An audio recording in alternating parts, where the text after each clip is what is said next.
پارہ نمبر 20 کا تیسرا ربع سورۃ القصص کی آیت نمبر 53 سے آیت نمبر 88 تک ہے۔ اب ان لوگوں کا ذکر ہو رہا ہے جو انبیاء کرام اور ساری آسمانی کتابوں پر ایمان لے آتے تھے۔ جب کوئی نیا پیغمبر آتا تھا، نئی آسمانی کتاب آتی تھی، اس کو بھی مانتے تھے، اور جب ان کو سنایا جاتا ہے تو وہ کہتے ہیں کہ ہم اس پر ایمان لائے، یعنی جب اللہ کا کلام سنایا جاتا ہے یہ واقعی حق ہے ہمارے رب کی طرف سے، ہم تو پہلے ہی سے مسلم ہیں، یعنی جو سابقہ امت میں سے تھے وہ قرآن کو بھی مانتے تھے اور اپنی جو بھی ان کی آسمانی کتابیں تھیں تورات اور انجیل ان کو بھی مانتے تھے۔ کہا جا رہا ہے جب نئی کتاب آئی تو نئی کتاب پر ایمان لے آئے، ان کو دوہرا اجر ہوگا۔ کہا جا رہا ہے یہ وہ لوگ ہیں جنہیں ان کا اجر دوہرا ملے گا، 2 بار جو ہے وہ اجر دیا جائے گا۔ دوہرا اجر کیوں ملے گا؟ بما صبروا، کیونکہ انہوں نے صبر کیا، یعنی اس ثابت قدمی کے بدلے جو انہوں نے دکھائی۔ اب ان کی صفات بتائی جا رہی ہیں، وَيَدْرَؤُونَ بِالْحَسَنَاتِ السَّيِّئَةَ وَمِمَّا رَزَقْنَاهُمْ يُنْفِقُونَ، وہ برائی کو بھلائی سے دور کرتے ہیں اور جو کچھ رزق ہم نے انہیں دیا ہے اس میں سے خرچ کرتے ہیں۔ جب انہوں نے بیہودہ بات سنی تو یہ کہہ کر اس سے کنارہ کش ہو گئے، لَنَا أَعْمَالُنَا وَلَكُمْ أَعْمَالُكُمْ، ہمارے اعمال ہمارے لیے اور تمہارے اعمال تمہارے لیے، تم کو سلام ہے۔ ہم جاہلوں کا سا طریقہ اختیار نہیں کرنا چاہتے۔ اب اللہ سبحانہ تعالیٰ آپ صلی اللہ علیہ وسلم سے مخاطب ہیں، اے نبی تم جسے چاہو اسے ہدایت نہیں دے سکتے، کیونکہ ہدایت دینا تو اللہ کا کام ہے نا، اللہ دلوں کے حالوں کو جانتا ہے، کوئی پیغمبر تو نہیں جان سکتا نا، مگر اللہ جسے چاہتا ہے ہدایت دیتا ہے، یعنی جس کے اندر طلب ہوتی ہے، کوشش ہوتی ہے، اسی ہدایت دی جاتی ہے، اور وہ ان لوگوں کو خوب جانتا ہے جو ہدایت قبول کرنے والے ہیں۔ اب مشرکین مکہ کے اعتراضات کا ذکر آ رہا ہے، وہ کہتے ہیں اگر ہم تمہارے ساتھ اس ہدایت کی پیروی اختیار کر لیں تو اپنی زمین سے اچک لیے جائیں گے۔ ان کا مطلب یہ تھا، 2 معنی تھے، کہ ان بتوں کی وجہ سے لوگ حج کرنے آتے ہیں، تجارت ہوتی ہے، ہر طرف سے مال آتا ہے، اگر ہم مسلمان ہو گئے، بت ہٹ گئے تو پھر تو کوئی بھی نہیں آئے گا اور ہم بھوکے مر جائیں گے، ہمارا تو پٹھا ہی بیٹھ جائے گا۔ اور اس کا دوسرا معنی یہ تھا کہ سارا عرب مشرک ہے، وہ ہمیں ختم کر دیں گے، یعنی آپ کی بات صحیح ہے، ہم مانتے ہیں ایک ہی اللہ ہے، لیکن ہم کیسے ایمان لے آئے؟ اگر ہم لے آئیں گے تو پورے قریش کی دشمنی کیسے مولیں گے؟ یہ تو ہمیں ہماری زمین سے نکال دیں گے۔ اللہ سبحانہ تعالیٰ اب انہیں جواب دے رہے ہیں، اولم نمکن لہم حرما آمنا، کیا یہ واقعہ نہیں ہے کہ ہم نے ایک پرامن حرم کو ان کے لیے جائے قیام بنا دیا، جس کی طرف ہر طرح کے پھل کھچے چلے آتے ہیں ہماری طرف سے رزق کے طور پر۔ اللہ سبحانہ تعالیٰ فرما رہے ہیں ہم نے بیت اللہ کو، مکہ کو پرامن بنایا ہے، ہر طرف سے پوری دنیا سے بہترین چیزیں اور ہر طرح کا پھل یہاں کھچا چلا آتا ہے، تم شرک کر رہے ہو پھر بھی میں اتنی نعمتیں دے رہا ہوں، توحید پر آؤ گے تو کیا میں تمہیں بھوکا مار دوں گا، یعنی اللہ کیا پھر بھوکا مار دیں گے؟ مگر ان میں سے اکثر لوگ جانتے نہیں ہیں۔ آپ کو یاد ہوگا حضرت ابراہیم علیہ السلام نے دعا کی تھی کہ اس کو پرامن جگہ بنا دے اور رزق عطا کر، اللہ سبحانہ تعالیٰ نے ان کی دعا قبول کی۔ اب اللہ سبحانہ تعالیٰ بتا رہے ہیں کہ اگر تم وہی کچھ کرو گے جو گزشتہ امتیں کر چکی ہیں اور ان قوموں پر عذاب بھی آ چکے ہیں، تو پھر تم پر بھی ویسا عذاب آ سکتا ہے۔ وَكَمْ أَهْلَكْنَا مِنْ قَرْيَةٍ بَطِرَتْ مَعِيشَتَهَا، اور کتنی ہی ایسی بستیاں ہم تباہ کر چکے ہیں جن کے لوگ اپنی معیشت پر اترایا کرتے تھے، یعنی فخر و تکبر کرتے تھے۔ سو دیکھ لو وہ ان کے مسکن یعنی گھر پڑے ہوئے ہیں، یعنی کھنڈرات بن گئے ہیں، جن میں ان کے بعد کم ہی کوئی بسا ہے، آخر کار ہم ہی وارث ہو کر رہے، اور تیرا رب بستیوں کو ہلاک کرنے والا نہ تھا جب تک کہ ان کے برکس میں یعنی شہر میں ایک رسول نہ بھیج دیتا، یعنی حجت پوری کرنے کے بعد ہی عذاب آتا ہے،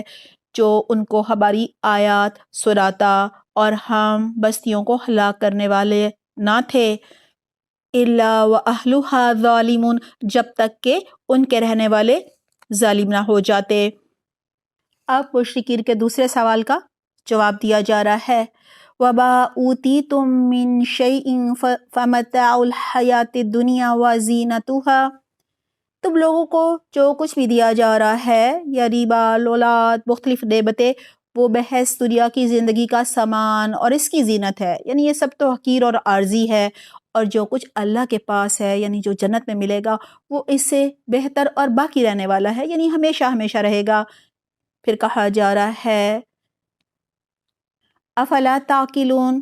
کیا تم لوگ عقل سے کام نہیں لیتے؟ اب آیت نمبر 61 سے 67 تک میں تذکیر بالآخرہ اور تذکیر بالآلہ کا ذکر آ رہا ہے۔ افمن وعدناہ وعدا حسنا، بھلا وہ شخص جس سے ہم نے اچھا وعدہ کیا ہو اور وہ اسے پانے والا بھی ہو،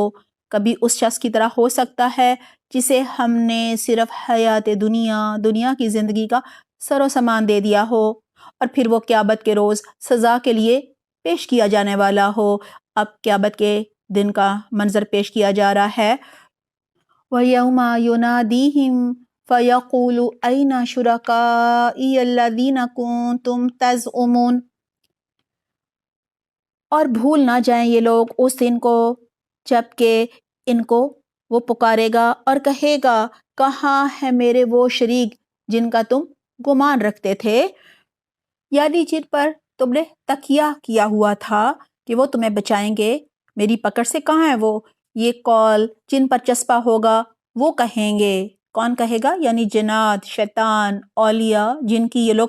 پیروی کرتے تھے بغیر دلیل کے، اب وہ سب کہیں گے، یعنی اس دن وہ ان کی عبادت کا انکار کر دیں گے۔ وہ کہیں گے اے ہمارے رب، بے شک یہی لوگ ہیں جن کو ہم نے گمراہ کیا تھا۔ جیسے شیطان کہے گا کہ میں نے تو گمراہ کیا تھا لیکن ان پر میرا زور تو نہیں چلتا تھا، یعنی انہوں نے خود میری گمراہی جو ہے اس کو قبول کیا، انہیں ہم نے اسی طرح گمراہ کیا جیسے ہم خود گمراہ ہوئے، یعنی ہم ہدایت پر ہوتے تو انہیں ہدایت دیتے نا۔ ہم آپ کے سامنے برات کا اظہار کرتے ہیں، یعنی ہم یہ جو ہماری عبادت کرتے تھے نا، ہماری اطاعت کرتے تھے، ہم تو زندہ تھے تو بھی ہمارے پاس آتے تھے اولاد مانگنے، شفا مانگنے، دنیا کی نعمتیں، روزگار، معاش مانگنے، اور ہم مر گئے تو ہماری قبروں پر آنے لگے، تو ہم تو ان سے بیزار ہو گئے ہیں، یہ ہماری تو بندگی نہیں کرتے تھے۔ پھر ان سے کہا جائے گا، یعنی یہ جو مشرک تھے، پکارو اب اپنے ٹھہرائے ہوئے شریکوں کو، تو کہا جا رہا ہے کہ یہ پکاریں گے انہیں مگر وہ ان کو کوئی جواب نہ دیں گے اور یہ لوگ عذاب دیکھ لیں گے، کاش یہ ہدایت اختیار کرنے والے ہوتے، اور فراموش نہ کریں یہ لوگ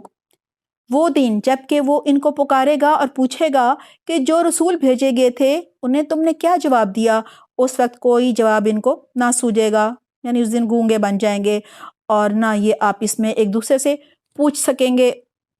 البتہ جس نے آج توبہ کر لی، یعنی کفر سے، شرک سے، گناہوں سے، اور ایمان لے آیا اور نیک عمل کیے، وہی یہ توقع کر سکتا ہے، یعنی امید کر سکتا ہے کہ وہاں فلاح پانے والوں میں سے ہوگا، یعنی قیامت کے دن وہ کامیاب ہو جائے گا۔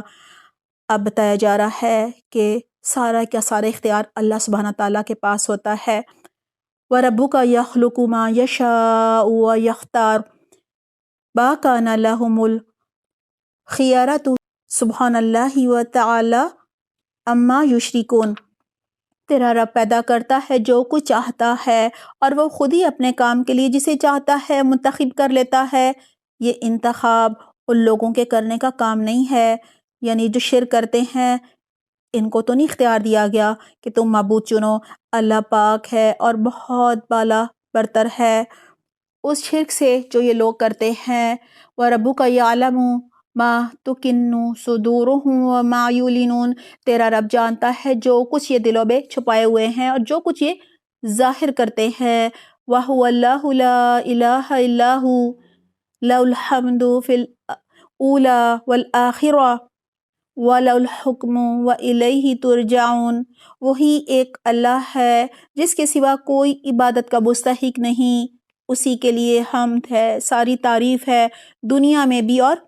آخرت میں بھی فرما روائی اسی کی ہے، یعنی اسی کا حکم چلتا ہے، اسی کی حاکمیت ہے، حلال و حرام کا اختیار بھی صرف اسی کے پاس ہے اور اسی کی طرف تم پلٹائے جاؤ گے، یعنی جواب دہی بھی اسی کو تم نے کرنی ہے۔ اے نبی ان سے کہو کبھی تم لوگوں نے غور کیا کہ اگر اللہ قیامت تک تم پر ہمیشہ کے لیے رات طاری کر دے تو اللہ کے سوا وہ کون سا معبود ہے جو تمہیں روشنی لا کر دے گا، یعنی سورج نکال کر لائے گا؟ کیا تم سنتے نہیں ہو؟ ان سے پوچھو کبھی تم نے سوچا اگر اللہ قیامت تک تم پر ہمیشہ کے لیے دن طاری کر دے، یعنی سورج غروب ہی نہ ہو، تو اللہ کے سوا وہ کون سا معبود ہے جو تمہیں رات لا دے تاکہ تم اس میں سکون حاصل کرو، یعنی کون ہے جو سورج غروب کرے؟ کیا تم کو سوجتا نہیں؟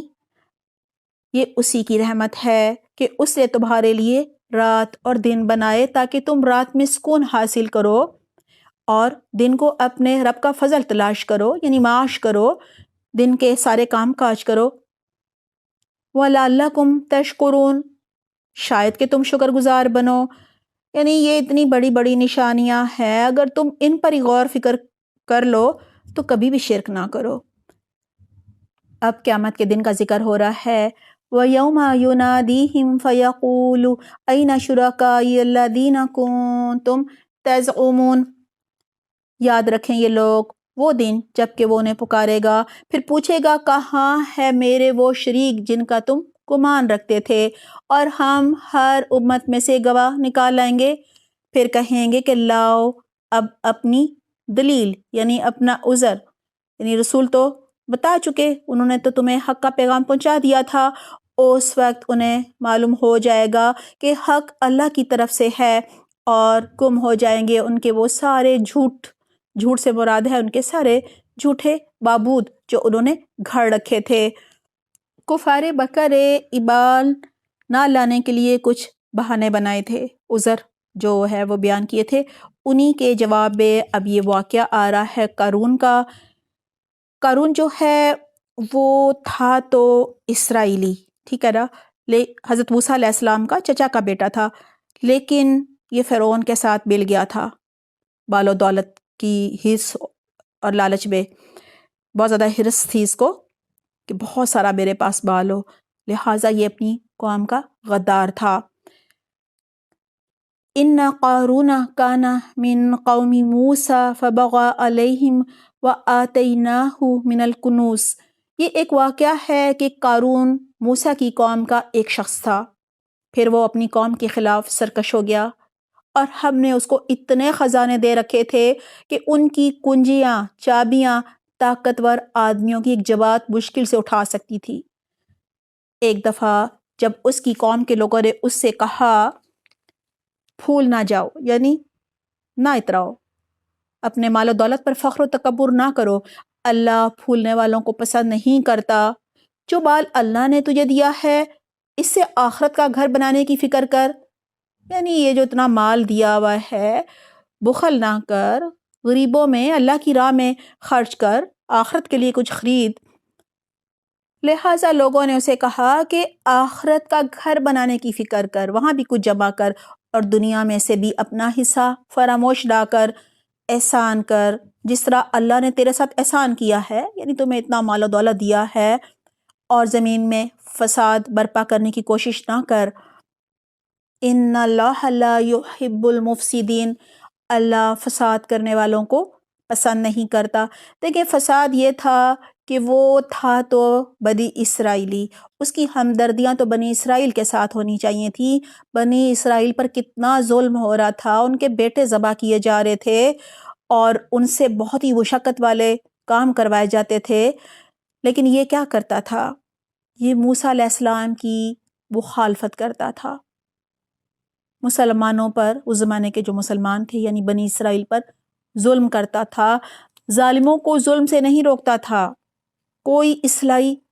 عمل نہیں کرتا تھا، کوئی کوشش نہیں کرتا تھا، اس کے غریب رشتہ دار تھے ان کی کوئی مدد نہیں کرتا تھا۔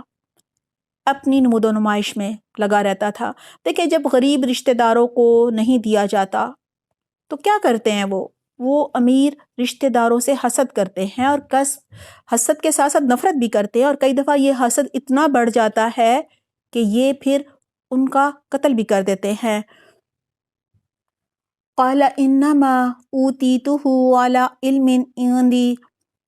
اولم یعلم ان اللہ قد اہلک من قبلہ من القرون۔ تو اس نے کہا یہ سب کچھ تو مجھے اس علم کی برابر دیا گیا ہے جو مجھ کو حاصل ہے، یعنی یہ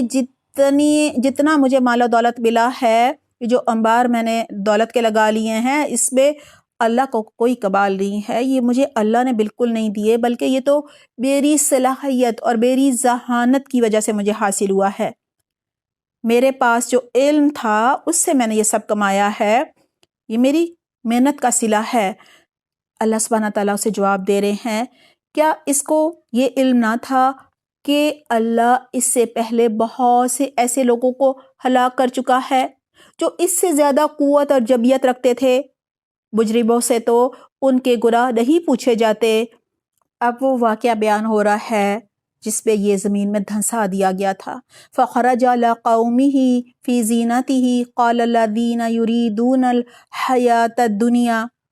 ایک روز وہ اتراتا ہوا اپنی قوم کے سامنے اپنے پورے ٹھاٹ میں نکلا۔ جو لوگ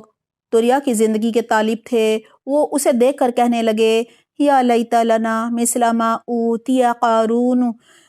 انہ لذو حظ عظیم۔ کاش ہمیں بھی وہی کچھ ملتا جو قارون کو دیا گیا ہے، یہ تھے دولت کے خواہش مند، یہ تو بڑا نصیبے والا ہے۔ کہنے لگے بہت ہی خوش قسمت ہے، بڑا خوش نصیب ہے۔ مگر جو لوگ علم رکھنے والے تھے وہ کہنے لگے افسوس تمہارے حال پر، یعنی انہیں تو پتا تھا کہ یہ غدار ہے، یعنی تمہارے لیے خرابی ہو۔ اللہ کا ثواب بہتر ہے اس شخص کے لیے جو ایمان لائے اور نیک عمل کرے، اور یہ دولت نہیں ملتی مگر صبر کرنے والوں کو، یعنی صبر سے نیک عمل اگر تم کرتے، آخرت کے ثواب کا انتظار کرتے، بے صبری نہ کرتے کہ دنیا ہی میں بٹورتے، غداری کرتے، ظلم کرتے، تو کہا جا رہا ہے اس طرح سے حاصل کیے گئے مال و دولت سے تو بہتر ہے کہ تم شعوری ایمان لاتے، تم غریبوں کی مدد کرتے۔ چلو مال و دولت نہیں ہوتا تو کم از کم ویسے ہی جو ہو سکتا ان کا ساتھ تو دیتے۔ فَخَسَفْنَا بِهِ وَبِدَارِهِ الْأَرْضِ۔ آخر کار ہم نے اسے اور اس کے گھر کو زمین میں دھنسا دیا، پھر کوئی اس کے حامیوں کا گروہ نہ تھا، یعنی کوئی اس کا مددگار بھی نہ تھا جو اللہ کے مقابلے میں اس کی مدد کرتا، اور نہ وہ خود اپنی مدد آپ کر سکا، یعنی نہ تو وہ خود کو عذاب سے چھڑا سکا، نہ ہی اللہ سے انتقام لے سکا۔ اب وہی لوگ جو کل اس کی منزلت کی تمنا کر رہے تھے کہ کاش بھی ہمارے پاس یہ سب مال و دولت ہوتا، یہ سب شان و شوکت ہوتی، وہ کہنے لگے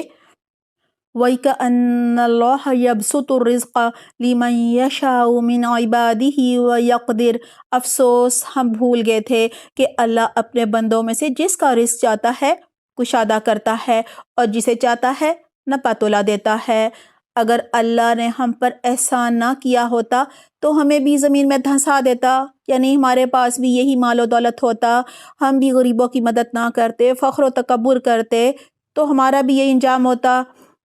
افسوس ہم کو یاد نہ رہا کہ کافر فلاح نہیں پایا کرتے، یعنی ان کو کبھی کامیابی عطا نہیں ہوتی، وہ آخرت کا گھر تو ہم ان لوگوں کے لیے مخصوص کر دیں گے جو زمین میں اپنی بڑائی نہیں چاہتے اور نہ فساد کرنا چاہتے ہیں، اور انجام کی بھلائی متقین ہی کے لیے ہے۔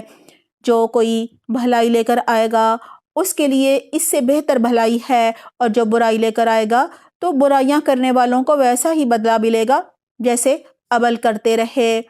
اے نبی یقین جانو جس نے یہ قرآن تم پر نازل کیا ہے وہ تمہیں ایک بہترین انجام کو پہنچانے والا ہے۔ آپ صلی اللہ علیہ وآلہ وسلم جب مکہ چھوڑ رہے تھے تو خانہ کعبہ سے لپٹ کر رو رہے تھے، انہیں بہت دکھ ہو رہا تھا، تو اللہ سبحانہ تعالیٰ فرما رہے ہیں کہ آپ کو ہم واپس مکہ پہنچانے والے ہیں، اور فتح مکہ کے وقت ایسا ہی ہوا تھا۔ اللہ سبحانہ تعالیٰ فرما رہے ہیں ان کو کہہ دو قُلْ رَبِّي أَعْلَمُ مَنْ جَاءَ بِالْهُدَىٰ وَمَنْ هُوَ فِي ضَلَالٍ مُبِينٍ، ان لوگوں سے کہہ دو کہ میرا رب خوب جانتا ہے کہ ہدایت لے کر کون آیا ہے اور کھلی گمراہی میں کون مبتلا ہے۔ تم اس بات کے ہرگز امیدوار نہ تھے کہ تم پر کتاب نازل کی جائے گی، یہ تو محض تمہارے رب کی مہربانی سے تم پر نازل ہوئی ہے، بس تم کافروں کی مددگار نہ بنو، یعنی کافروں کی مدد نہ کرو، اور ایسا کبھی نہ ہونے پائے کہ اللہ کی جو آیات ہیں جب تم پر نازل ہوں تو کفار تمہیں ان سے باز رکھیں۔ وَلَا تَدْعُوا مَعَ اللَّهِ إِلَٰهًا آخَرَ لَا إِلَٰهَ إِلَّا هُوَ كُلُّ شَيْءٍ هَالِكٌ إِلَّا وَجْهَهُ لَهُ الْحُكْمُ وَإِلَيْهِ تُرْجَعُونَ، اپنے رب کی طرف دعوت دو اور ہرگز مشرکوں میں شامل نہ ہو، اور اللہ کے ساتھ کسی دوسرے معبود کو نہ پکارو، یعنی شرک نہ کرو، اس کے سوا کوئی معبود نہیں ہے، ہر چیز ہلاک ہونے والی ہے سوائے اس کی ذات کے، یعنی سوائے اللہ سبحانہ تعالیٰ کے، فرمانروائی اسی کی ہے، یعنی وہی اس کا حقدار ہے، اور اسی کی طرف، اللہ ہی کی طرف تم سب پلٹائے جاؤ گے، یعنی قیامت کے دن فرشتے بھی ہلاک کر دیے جائیں گے، اس دن صرف اللہ کی ذات باقی رہے گی، پھر جب دوسرا سور پھونکا جائے گا تو سب زندہ کر دیے جائیں گے۔ یہاں آپ صلی اللہ علیہ وسلم کو اللہ سبحانہ تعالیٰ فرما رہے ہیں کہ اگر یہ جو آپ کے رشتہ دار ہیں ان کے لیے آپ نے کوئی نرم گوشہ رکھا، یہ جو مشرکین ہیں، تو یہ آپ کو دین کے کام سے روک دیں گے، یہ پوری کوشش کریں گے کہ آپ بھی شرک کرنے لگیں۔ پارہ نمبر 20 کا تیسرا ربع سورۃ القصص کی آیت نمبر 53 سے لے کر 88 تک ہے۔ عمل کے پوائنٹس نوٹ کیجئے۔ آیت نمبر 53 سے 54 تک، غیر مسلمز اگر ایمان لائیں گے تو انہیں دوہرا اجر ملے گا، کیونکہ انہوں نے ثابت قدمی اختیار کی تھی، وہ برائی کو بھلائی سے دور کرتے تھے، وہ اللہ کے دیے گئے رزق میں سے خرچ کرتے تھے، وہ جب بیہودہ بات سنتے تھے تو کنارہ کشی اختیار کرتے تھے اور کہا کرتے تھے ہمارے اعمال ہمارے لیے، تمہارے اعمال تمہارے لیے، انہیں سلام کر کے وہ کہا کرتے تھے ہم جاہلوں کا سا طریقہ اختیار نہیں کریں گے۔ دعا ہے اللہ سبحانہ تعالیٰ ہمیں بھی ان جیسی صفات اپنانے کی توفیق عطا فرمائے۔ آیت نمبر 56، ہدایت دینا صرف اللہ کا کام ہے، کوئی پیغمبر بھی کسی کو ہدایت نہیں دے سکتا، ہمیں ہدایت کی کثرت سے اللہ سبحانہ تعالیٰ سے دعائیں کرنی چاہیے۔ آیت نمبر 57، ہمیں اللہ سبحانہ تعالیٰ سے ہمیشہ خیر، امن اور برکت کی دعائیں مانگنی چاہیے۔ آیت نمبر 58 اور 59، اللہ سبحانہ تعالیٰ کا پیغام آ جانے کے بعد اگر ہم شعوری ایمان نہیں لائیں گے تو ہمارا شمار بھی ظالموں میں سے ہوگا۔ آیت نمبر 60، ہمیں محض دنیا کے مال و اسباب اور اولاد کی محبت میں اپنی آخرت خراب نہیں کرنی چاہیے، حالانکہ آخرت کی نعمتیں ابدی ہیں، دنیا کی نعمتوں سے بہتر ہیں اور ہمیشہ رہنے والی ہیں۔ آیت نمبر 61 سے لے کر 67 تک کی آیات میں تذکیر بالآخرہ اور تذکیر بالاعلیٰ اللہ کا ذکر ہے۔ ہمیں اللہ سبحانہ تعالیٰ کی نعمتوں پر غور و فکر کرنا چاہیے، اللہ کی صحیح معرفت حاصل کرنی چاہیے، اللہ کی فرما برداری کرنا چاہیے، اور یاد رکھنا چاہیے کہ آخرت میں یہ من گھڑت معبود کام نہیں آئیں گے کسی کے بھی۔ لہٰذا آج ہمیں شعوری ایمان لا کر صرف ایک اللہ کی عبادت کرنی ہے اور اس کے ہر حکم پر عمل کرنا ہے، اور عمل کرنے کے لیے قرآن کو مضبوطی سے تھامنا ہے، سیکھنا ہے، سمجھنا ہے، خود بھی عمل کرنا ہے اور دوسروں کو بھی اسے پہنچانا ہے۔ آیت نمبر 68 سے لے کر 70 تک، ہمیں اپنا عقیدہ آخرت مضبوط کرنا ہے، صرف ایک اللہ کو ماننا ہے، صرف اسی کی حمد و اطاعت کرنی ہے۔ آیت نمبر 71 سے لے کر 75 تک، اللہ سبحانہ تعالیٰ اس کائنات کا سارا نظام چلا رہے ہیں، دن رات لانے پر قادر ہے۔ اللہ سبحانہ تعالیٰ نے اپنے بندوں کو ایسے ہی نہیں چھوڑا، ان کی ہدایت کا انتظام کیا، پیغمبر بھیجے، آسمانی کتابیں بھیجیں، لہٰذا اللہ ہی برحق ہے اور اس کا ہر فیصلہ حق پر مبنی ہے۔ ہمیں آج سارے معبودوں کو چھوڑ کر صرف اور صرف ایک اللہ پر شعور ایمان لانا ہے اور صرف ایک اللہ کی ماننی ہے، صرف اس کو راضی کرنے میں اپنا وقت، اپنی صلاحیتیں،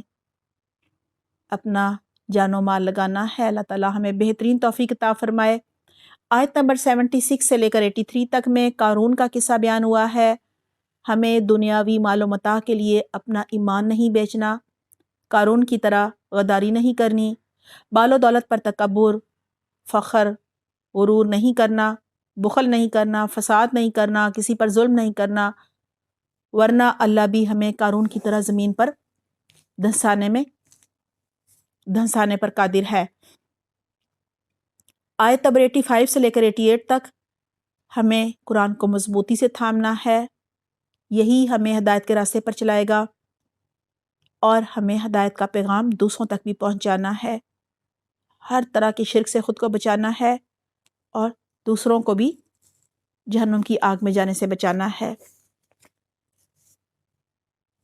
اللہ سبحانہ تعالیٰ ہمیں بہترین توفیق عطا فرمائے، آمین۔